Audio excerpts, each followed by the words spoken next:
Only Ronaldo fan can feel this Neymar है guys. यो नेमारलाई बुझ्न चाहिँ हामी जस्तो ट्रु रोनाल्डो फ्यानले मात्र बुझ्छ क्या गाइज। 2022को रोनाल्डो रुँदै रुँदै त्यहाँ स्टेडियमबाट जाँदाखेरि होइन कतिले बिल्ला गराएको थियो कि होइन रोनाल्डोलाई। अहिले सेम भयो कि नेमारलाई guys, because Neymar really wanted to win world cup. अनि यो लास्ट वर्ल्ड कप पनि थियो होइन। उसले त अब क्लबबाट नि खेल्छ खेल्दैन थाहा होइन, बिचरा यति इन्जर्ड हुन्छ बिचरा। तर आज जति पिचमा खेल्यो बेस्ट दियो के।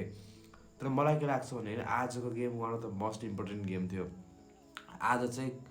आज कार्लो एन्चेलोटीले गाइज मार्टिनेलीलाई खेलायो कि गाइज, नेमारलाई बेन्चमा राखेर के।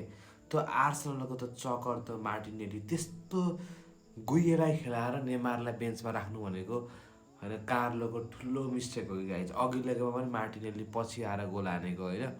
त्यही भएर मलाई के लाग्छ भने कार्लोले मिस्टेक गर्यो, किनभने Neymar wanted to free he wanted to play freely होइन। किन भिनिसियस थियो, एन्ड्रिक थियो, कुनिया थियो होइन। स्टार्टिङ गराइदिएको भए बब्बाले हुन्थ्यो कि गाइज, किनभने Neymar wanted to give more के होइन। त्यो भोक देखिरहेको थियो कि नेमारमा आज चाहिँ के होइन। अनि हामीले त 2022मा यो कुरा फिल गरिसक्यौँ कि गाइज।